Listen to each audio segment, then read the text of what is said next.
대선 끝나면 집값이 폭등한다고요? 아니면 폭락? 그 누구도 확신 못하는 이 시점, 당신의 선택 하나가 10년 뒤 노후를 완전히 바꿔놓을 수 있습니다. 지금 부동산 시장, 절대 가볍게 보면 안 되는 이유 지금부터 행복한 노후 정보와 함께 파헤쳐 보시죠. 안녕하세요. 유튜브 채널 행복한 부동산 정보입니다. 오늘은 2025년 6월 대선을 앞두고 부동산 정책 전반과 향후 시장 흐름에 대해 긴 호흡으로 풀어보는 시간을 가져보겠습니다. 대선이라는 큰 정치적 이벤트가 부동산 시장에 어떤 파장을 일으킬지, 또 실수요자라면 지금 어떤 생각과 준비를 해야 할지, 그 실마리를 함께 찾아보겠습니다. 2025년 4월 말 현재 부동산 시장은 꽤 조용한 듯하지만 그 안에는 수많은 변수와 흐름이 교차하고 있습니다. 거래량은 뚝 떨어졌고 가격은 다소 진정되는 모양새입니다. 특히 최근 토지거래 허가제 확대 지정 이후 일각에서는 풍선 효과를 우려했지만 예상 외로 그런 현상은 크지 않았습니다.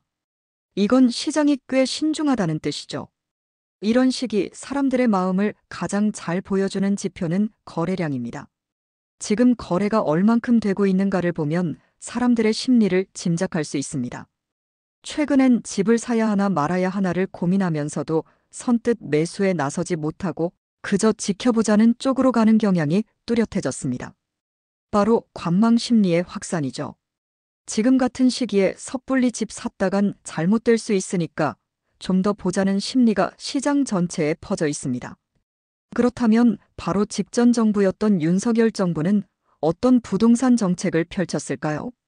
우선 윤 정부는 시장이 하락기에 접어드는 타이밍에 맞춰 급격한 추락을 막기 위한 완화 중심의 정책을 폈습니다. 대표적인 수요 완화 정책으로는 다음과 같은 것들이 있었습니다. 생애 최초 구매자에 대한 LTV 80% 완화, 분양권 전매 제한 완화, 대부분 규제지역 해제 강남 3구, 용산 제외, 특례보금자리론과 같은 저금리 대출 도입, 종부세, 양도세 중과 완화, 또한 공급 안정 측면에서도 나름의 시도가 있었습니다. 재개발 재건축 관련 절차를 간소화했고 1기 신도시 특별법을 제정해 정비사업에 속도를 붙이려 했죠. 하지만 공약으로 내세운 270만 호 공급은 말뿐이었습니다. 실제 진행된 것은 거의 없다시피 했죠. 재건축 초과이익 환수제 폐지 역시 실현되지 않았고 임대차 3법 폐지도 사실상 논의에 그쳤습니다. 정책이란 게 사실상 하고 싶다와 할 수 있다의 차이를 명확히 보여주는 영역이죠. 이제 중요한 건 앞으로입니다. 6월 조기 대선을 통해 누가 집권하느냐에 따라 부동산 시장은 어떤 변화를 맞이하게 될까요? 여당, 즉 국민의힘이 정권을 이어간다면 윤석열 정부의 정책 기조와 크게 다르지 않을 것으로 보입니다. 이미 윤 정부에서 펼친 완화 중심의 정책들이 급변하는 상황 없이 유지될 가능성이 높죠. 급격한 규제 강화나 시장 개입은 없을 것으로 보입니다. 반면 더불어민주당이 집권하게 된다면 이야기가 조금 달라집니다. 이전 문재인 정부 시절의 과도한 규제로 시장을 흔들었던 경험을 기억하면서 정책 기조를 무작정 이전처럼 되돌리기보다는 시장 흐름을 보고 움직이자는 태도를 보일 가능성이 큽니다. 가장 먼저 손댈 수 있는 부분은 대출 규제입니다. 보다 가역성이 높은, 즉 비교적 쉽게 바꾸고 다시 되돌릴 수 있는 부분이기 때문입니다. 그 후 시장이 회복되지 않는다면 세제나 규제 완화 카드도 검토될 수 있죠. 그런데 중요한 건 어느 정당이 집권하든 정책 방향은 결국 시장 상황에 따라 움직인다는 겁니다. 즉, 시장이 과열되면 규제하고 하락세면 다시 완화하는 겁니다. 정권이 바뀐다고 해서 갑자기 전혀 새로운 부동산 정책이 튀어나오지 않는다는 것이죠. 그렇다면 지금 시장은 어떤 국면일까요? 지금은 하락장에서 약보합 혹은 침체 국면에 들어서는 시기입니다. 가격이 더 이상 떨어지지도 오르지도 않으면서 사람들은 어느 쪽으로 튈지 모르겠다며 매수도 매도도 망설입니다. 이 시기의 정책은 보통 자극보다는 관찰 중심으로 펼쳐집니다. 크게 손대지 않으면서 시장 반응을 먼저 지켜보는 것이죠. 자, 여기서 주목할 부분이 있습니다. 바로 전세 시장입니다. 전세가는 매매가보다 선행해서 움직이는 특성이 있습니다. 그만큼 시장의 민감한 움직임을 보여주는 센서라고 할 수 있죠. 2022년 상반기에는 전국적으로 전세가가 급등했습니다. 하지만 금리 인상이 시작되면서 하반기부터 급락하기 시작했죠. 2023년 중반 이후부터는 금리가 안정되며 수도권 전세가는 회복세를 보였고 지역별 양극화가 심화되기 시작했습니다. 2024년 이후로는 지방도 전세 하락세가 멈추면서 오히려 전국적으로 서서히 오름세로 돌아서고 있는 분위기입니다. 이건 단순히 금리 때문이 아닙니다. 2021년 이후 분양이 줄면서 생긴 공급 공백이 3, 4년 시차를 두고 본격화되고 있는 것이죠. 따라서 앞으로 12년 내에는 특정 지역을 제외하고 꽤 넓은 범위에서 전세난이 벌어질 가능성이 높습니다. 이 전세 시장의 불안은 곧바로 매매 시장에도 영향을 미칩니다.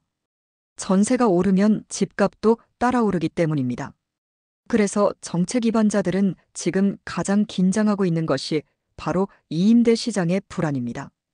대선 결과보다 더 중요한 건 바로 이 전세난 문제를 어떤 방식으로 풀어낼 것인가입니다. 앞으로 예상되는 정책 방향을 정리해보면 이렇습니다. 전국 임대 시장 안정. 임대차법을 유지하면서 임차인을 보호하고 전세 대출에 대한 DSR 규제를 강화해 전세가 상승 속도를 조절할 것입니다. 양극화 해소를 위한 지방 지원. 지방 중소도시를 중심으로 취득세, 양도세 감면 정책이 추진될 수 있습니다. 예를 들어 공시가 2억 원 이하 주택에 대해 세금 혜택을 주는 방식이죠. 국지적 과열 지역 규제 유지. 강남 3구나 용산처럼 초고가 지역은 재건축 초과 이익 환수제를 유지하고 토지거래 허가제, 규제지역 지정도 계속될 것입니다. 그렇다면 실수요자 입장에서 내 집 마련은 어떻게 접근해야 할까요? 무엇보다 먼저 전세가 추이를 살펴야 합니다. 내가 살고 있는 지역의 전세가가 매매가보다 빠르게 오르고 있다면 그건 진지하게 내 집 마련을 고민해야 한다는 신호입니다. 또한 자신만의 마진 노선, 즉 어느 정도 전세가 오르면 집을 사겠다는 기준을 미리 세워두는 것이 좋습니다. 그리고 그 기준이 충족됐을 때 당황하지 않고 빠르게 움직일 수 있도록 후보 지역, 단지, 예산 등을 사전에 준비해두는 것이 중요합니다.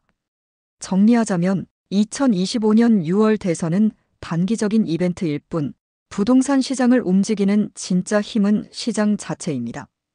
그 중에서도 전세 시장의 불안, 지역별 공급 차이, 금리 변화, 이 세 가지가 향후 부동산 흐름의 핵심 변수입니다. 누가 대통령이 되느냐보다 내가 지금 살고 있는 곳의 전세가와 공급량이 어떠한지, 내 재정 상태가 어떻게 움직이고 있는지를 더 중요하게 바라보아야 합니다. 지금은 집값이 오르든 내리든, 정권이 바뀌든 유지되든 내 집 마련을 위한 나만의 기준과 준비를 꾸준히 해둘 시기입니다. 그게 바로 변동성의 시대에 우리가 할 수 있는 가장 현명한 선택이 될 것입니다. 여러분의 안정된 노후와 현명한 선택을 늘 응원합니다. 지금까지 행복한 노후 정보였습니다. 감사합니다.